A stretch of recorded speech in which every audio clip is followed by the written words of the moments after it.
Fuck the pain away. Fuck the pain away. Fuck the pain away.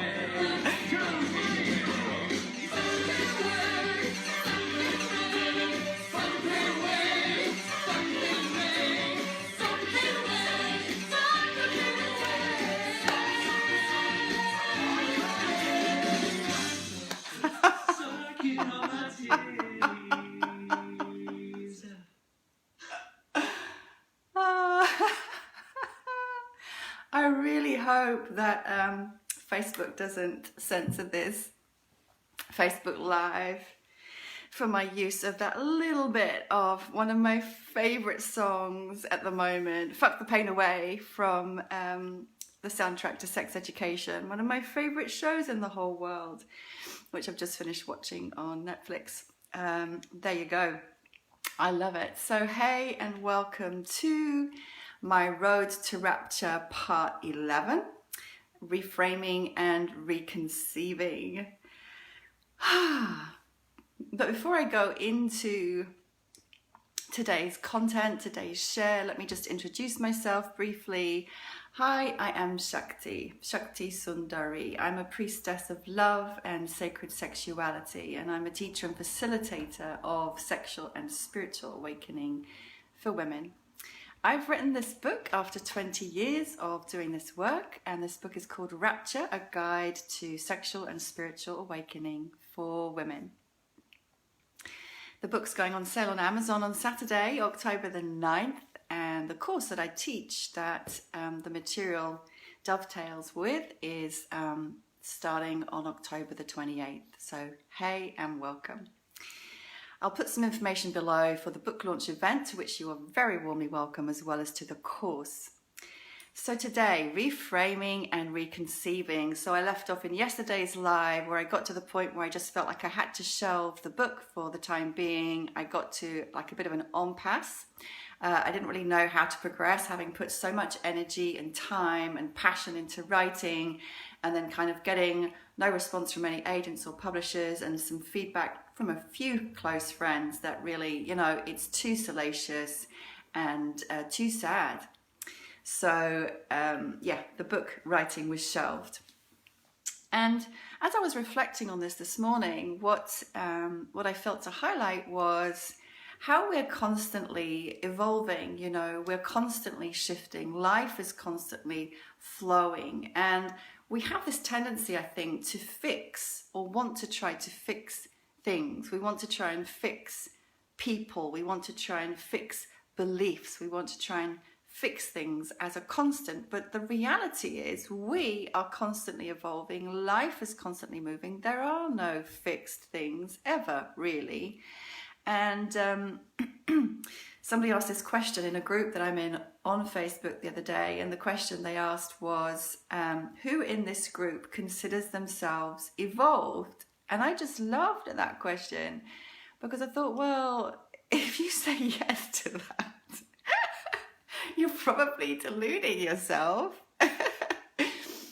Because we're always evolving, consciously, unconsciously, we're always evolving. This is what life does. This is what Shakti does. She's constantly evolving, moving. Life moves, and it's never the same. And in a way, oh gosh, here's an ad lib coming. I didn't even know it was going to come, guys.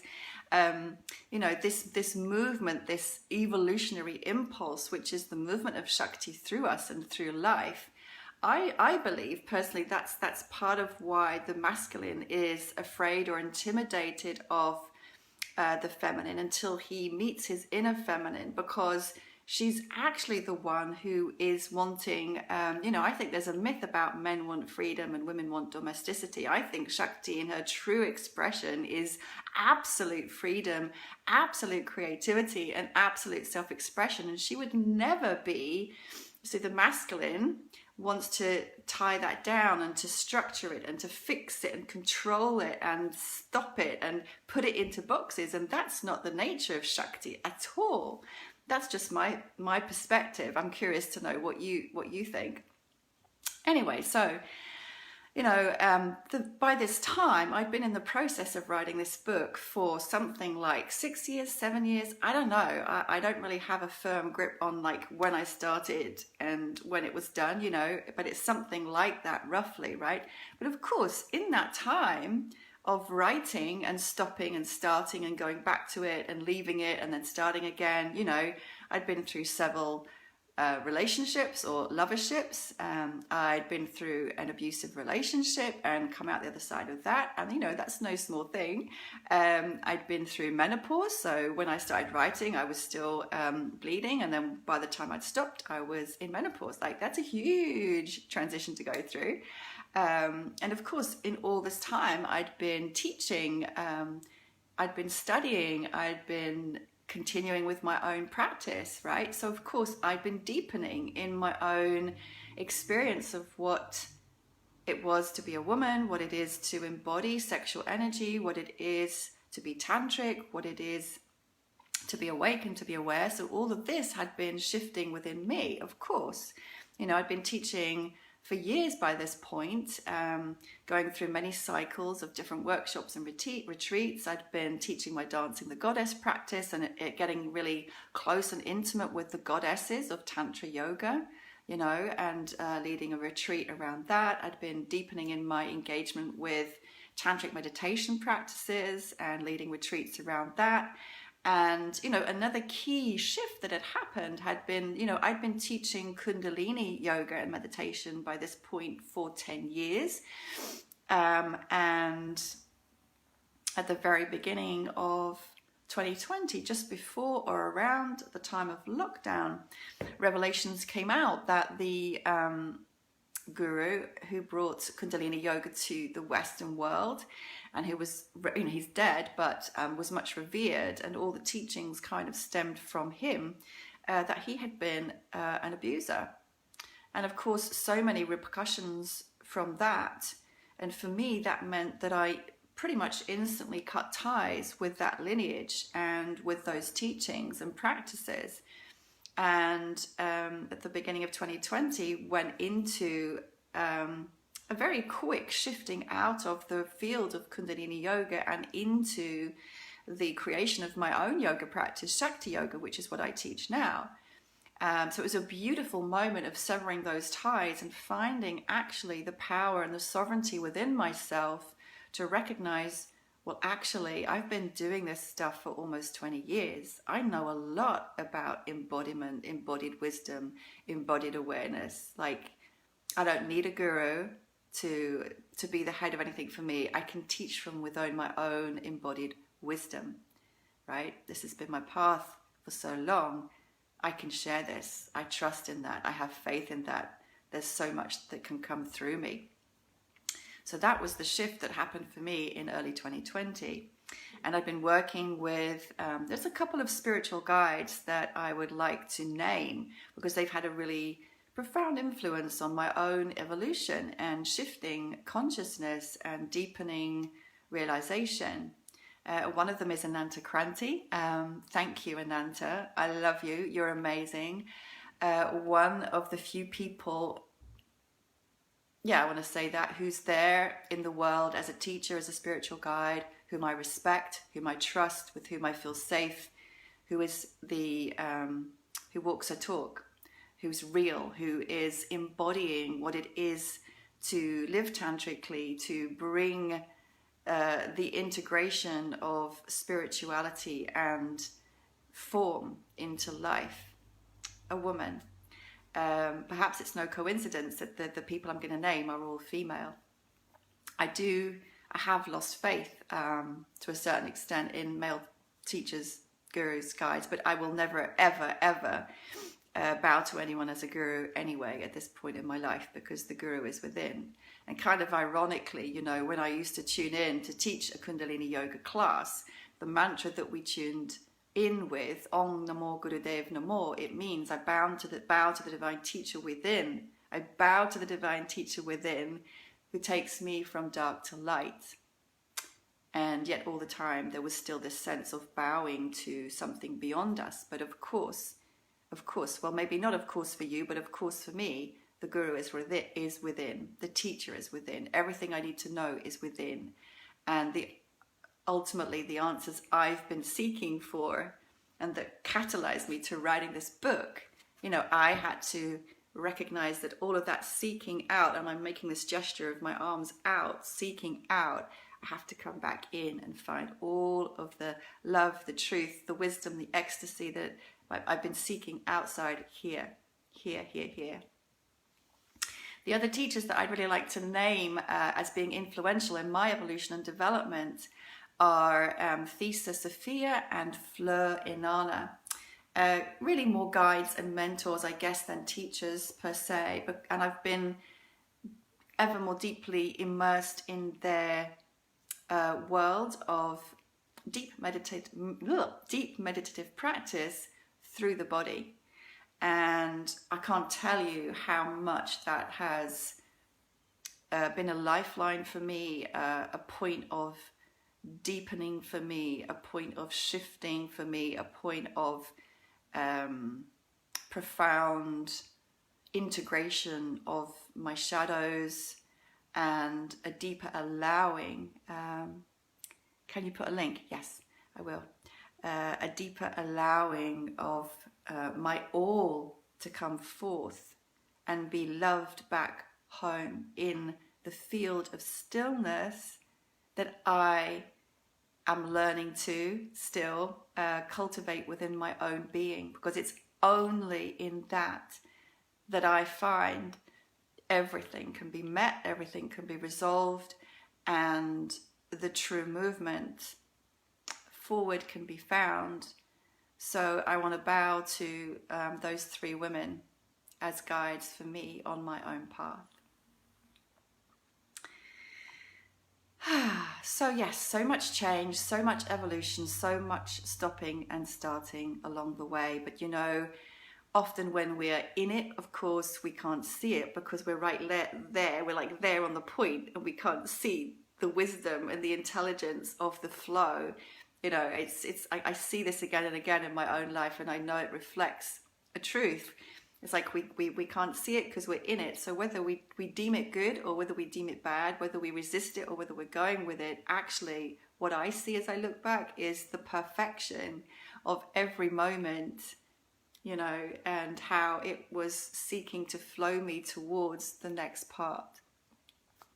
So then I kind of felt this desire to get back to writing, this desire to return to the book, this desire to be a published author, which is, writing has been in my blood my whole life. I've written since I was a little girl. I've journaled. I've had articles published. I've been an editor. I've been a journalist. I've written academic essays and theses.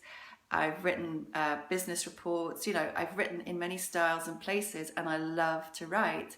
When I was ill, the one thing I found energy for was writing, So it's my passion. And so I kept coming back to this calling to write and this calling to somehow get this book out there, somehow. And at a certain point it felt like, oh God, to have to rewrite that, so much energy. I just couldn't muster the energy. But then there was this desire, So here's a couple of things that I began to recognize, as I'd evolved, as things had shifted. One thing I realized was I didn't want to publish a book that I wouldn't want anyone I know, but particularly my children, to see. So I came to that realization. So yeah, whatever I write, whatever I publish, I have to be completely happy for anyone I know to see it, knowing I've written it, and I have to be completely happy for my children to read it and to know that it's out there in the public domain and that their mother has written this. That was key. And thank you to my friend Andre for pointing me towards that recognition. And of course, we have a very sex education household here. Everything's open. There's yoni paintings on the walls. There's books, piles high, all about sexuality and spirituality that have been on open display since, nothing's ever hidden. We walk around naked. We have very conscious communication about everything, life, love, sex, and relationship. That's the kind of family that I have cultivated, and I love it. So, we have that environment here already. Nothing is hidden in this household, nothing. It's completely transparent, but still, I also had to reflect on how I felt truly about, because it was originally written as a sequence of stories about various encounters with men. And as I reflected on that, I realized that I felt some discomfort around putting that out in the public domain. And I didn't want to invite the wrong kind of attention either, because just by the very fact that I talk about sex and sexual energy, by the very fact that I'm a priestess of love and sacred sexuality, and just by the fact that I'm a woman, but all of those things together, I have, it has shifted, but I've experienced getting unwanted, unpleasant attention from men as a result of that, and I didn't want to invite any more of that into my field. Because there's such a misconception, unfortunately, sadly still, that to talk about this is to invite this or to be available for this, and that's so far removed from my reality and what I stand for. But, there's still so much distortion and shadow around sexuality in the world and in the collective. But, ironically, that's why I do what I do, is to clear that and to bring the light in and the integration in,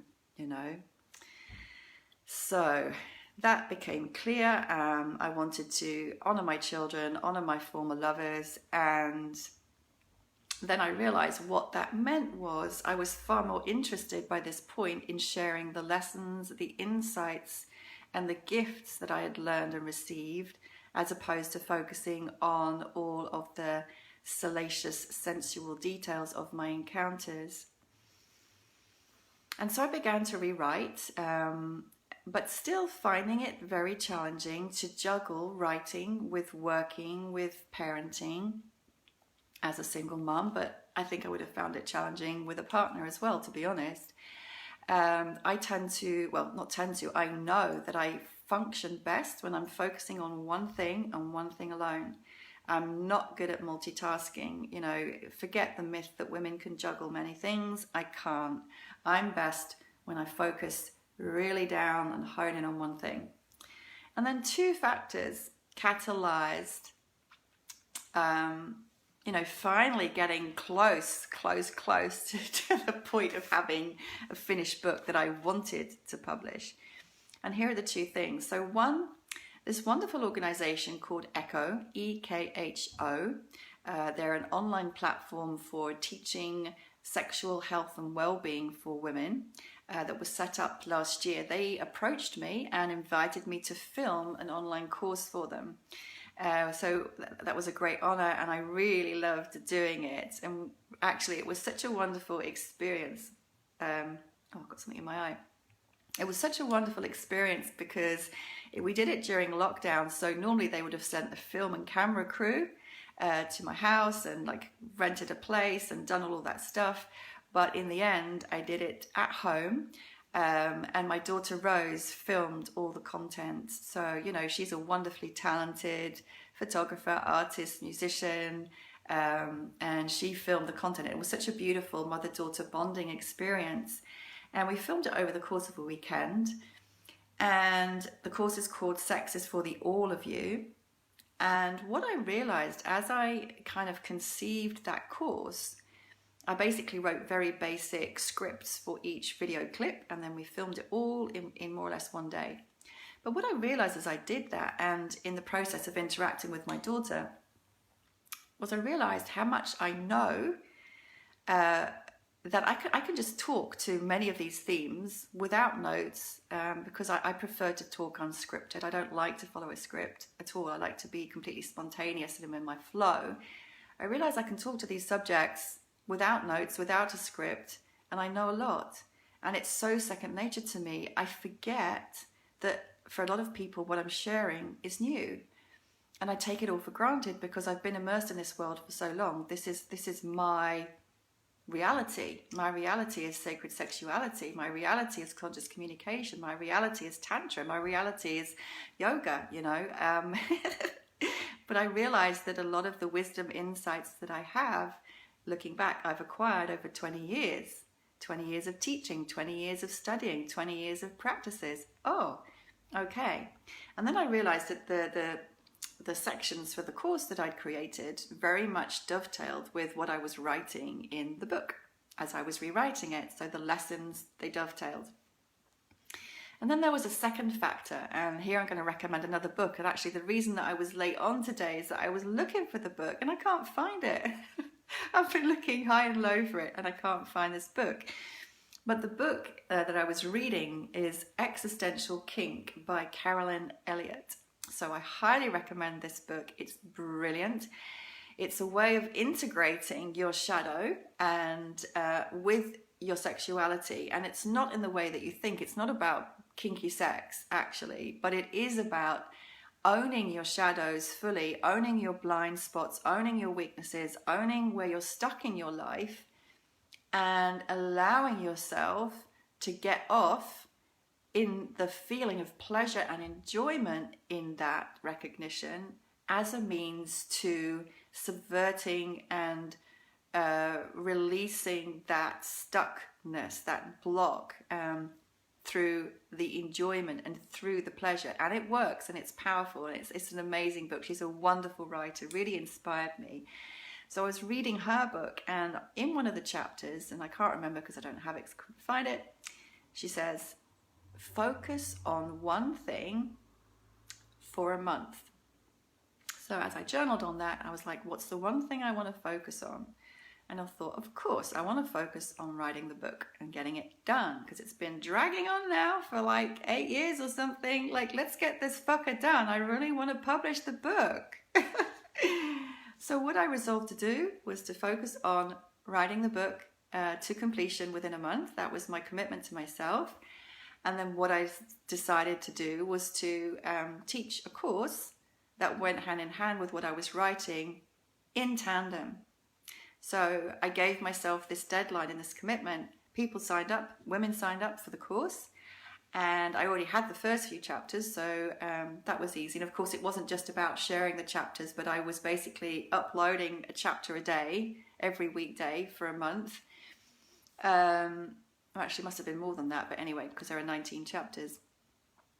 So I had the first few, but then I had to write every day to keep up. So every day I was a writer. And of course, this fulfilled another one of my dreams, because on my vision board, I have author, you know, I'm a writer, I'm an author. I want to say that I'm an author. And then I was living the life of being an author. I was living my dream. I was writing every day, and that was my focus above all else. And I loved it. It was intense. You know, there was a little bit of stress and pressure at some points, but teaching the course, of course, the material that I already know and love, and I'm so, excuse me a sec,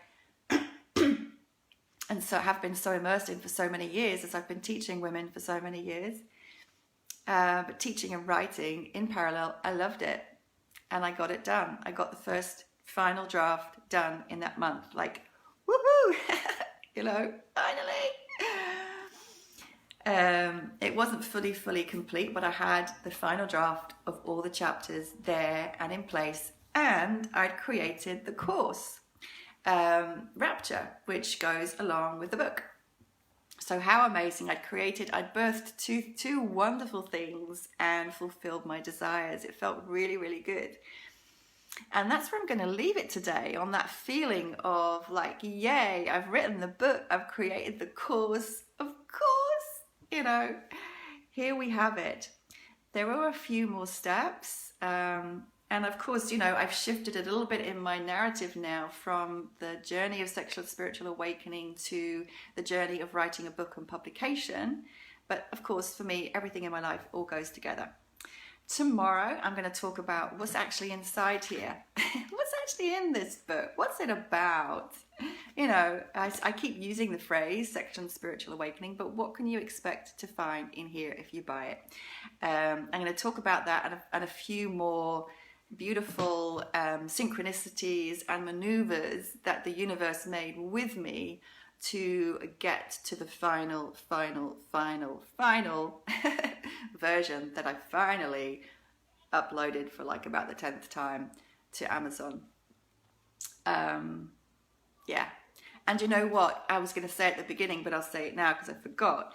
is that if I sat down to write this book now, it would already be different. And so, you know, it's there has to be at a certain point a letting go. You know, I am a perfectionist, but at a certain point I just had to say, okay, that's it. We're going to put this out as it is, and maybe there'll be another edition at some future date, but that's it for now.